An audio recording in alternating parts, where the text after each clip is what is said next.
Welcome to a new special series called The Bathroom Break.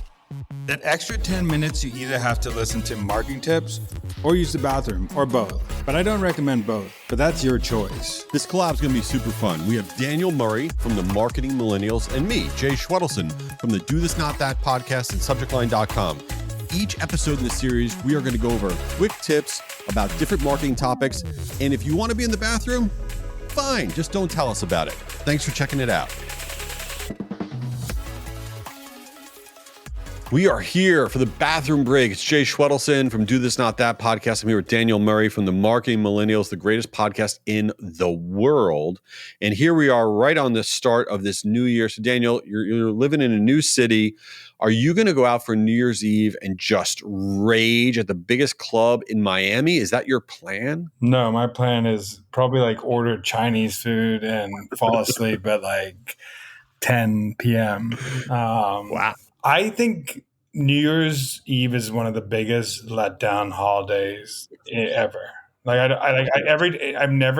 only probably had one good New Year's Eve ever. And I don't know. It always is so much hype and it always is a big letdown. Well, there you go. So you can call Daniel, call him at 10:01 and wish him a happy new year because you won't catch him after that. Yeah. And you will never catch me counting down the ball with Ryan Seacrest. Not because I don't like Ryan Seacrest, but I'm sleeping. I'm a few hours deep in my sleep. Anyway, so let's talk about it. There is a mindset that people have, whether you're marketing to business professionals, you're marketing to consumers. It's important to get in the mindset of who you're marketing to the first few weeks of the year. So what can we share with everybody about tactics related to the mindset of people starting out the year?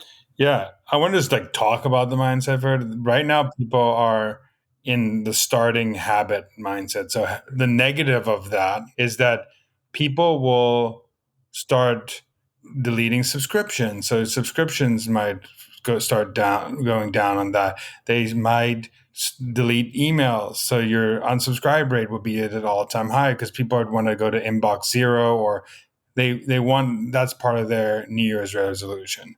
But the positive is people are starting to form new habits, and you could be a part of those habits. So one thing I would say is that one of the things in B2B is people want to up their education and learn. So this is your time to be doubling down on your most educational pieces of the year should be in the first couple weeks of the year, because people want to consume, whether it's a podcast, a newsletter and stuff.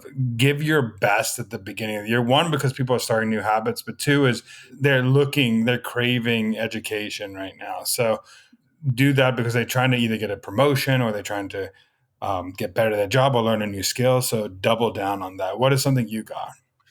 Yeah, and I think that's really important what you said is providing the education, because right now, first of all, on the consumer side, nobody has any money. They just spent all their money. The last thing they care about is spending more money with you. And on the business side, nobody's ready to go in your pipeline and become a really good prospect. What they want is this new year, new you thing, which I hate that saying, but that's what they're looking for. So on the consumer side, you want to provide that content, 7 tips to a healthier lifestyle, 5 things to update your fashions for the new year, right? On the business side, it's that free stuff. It's what is the outlook? What are the trends? What are the forecasts for the year? Give the people as good of a content as you possibly can. And on social, people make the mistake of, oh, nobody's around, nobody's paying attention, I'm not going to share on social.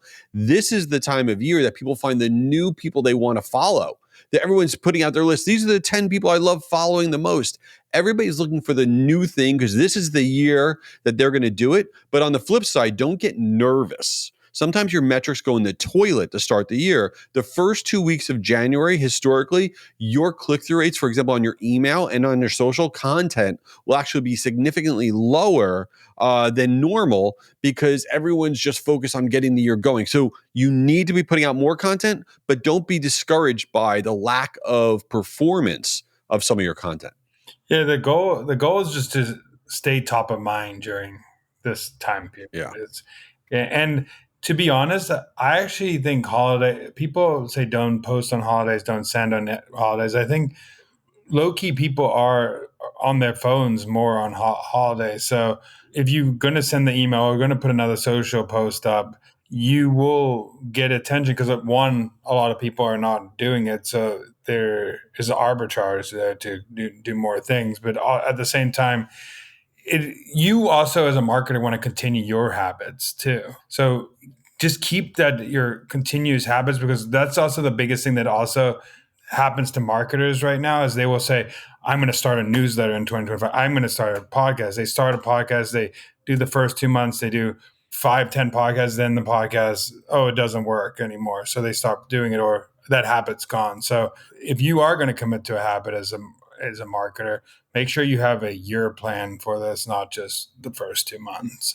Totally. And the other thing, because engagement could be a little bit lower on, for example, social posts, it's a great time to kind of get on the radar of top creators or influencers that you actually want to connect with on a one-to-one level, because they're not getting as many comments and reposts and whatever as they normally do. So if you are intentional during the holiday period and there's a set of creators or influencers that you want to get on their radar, comment and like their posts and send them a DM.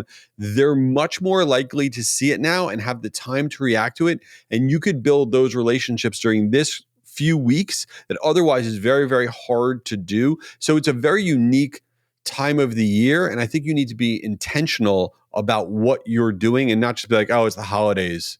Who cares? Yeah, and I think what you said, I think the biggest takeaway that I have is you have to try as hard as you can to attach to someone's habit that they're forming right now.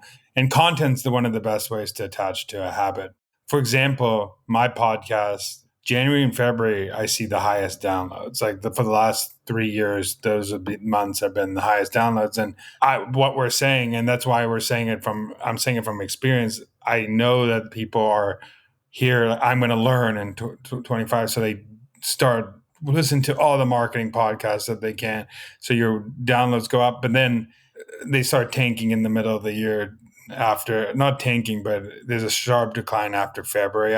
I've noticed.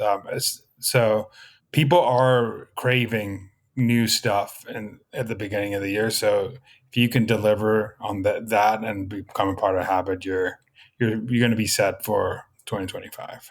So let me ask a very important question to wrap up here.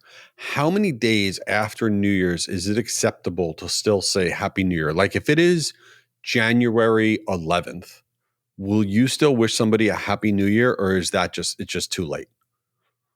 I think it depends on the relationship with the person you have. I think it's not acceptable in your sales reach out halfway through the month to start saying, "Oh, Happy New Year" again. I think you just gotta. I think you have a week to say that to someone, and and the reason I say that is because everybody's gonna say Happy New Year and they reach out. So if you want to stand up, just stop saying Happy New Year. That's a great idea. Yeah. But what about you? How long after you say Happy New Year?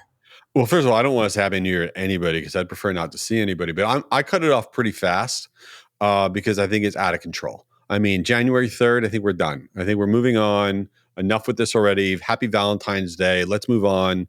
Let's get on to the next thing. So I'm pretty rough when it comes to all that. And this episode was probably pretty rough for people to listen to. But anyway, we appreciate everybody listening today. Check out Daniel's podcast, The Marketing Millennials. I love the show. Listen every single week. Leave him a review. And you can check out mine too. Why not? Do this, not that. Daniel, anything else before we wrap up? Happy New Year. Oh, yeah. No matter, even if it's February and you're listening to this, Happy New Year. Happy New Year. Later. Daniel, come on, man. I got to get back to work. Get out of there. All right. While he's still in there, this is Jay. Check out my podcast, Do This, Not That, for marketers. Each week we share really quick tips on stuff that can improve your marketing, and I hope you give it a try. Oh, here's Daniel. He's finally out. Back from my bathroom break. This is Daniel. Go follow the Marketing Millennials podcast, but also tune into this series. It's once a week, the bathroom break. We talk about marketing tips that we just spew out, and it could be anything from email subject line to any marketing tips in the world. We'll talk about it. Just give us a shout on LinkedIn and tell us what you want to hear. Peace out. Later.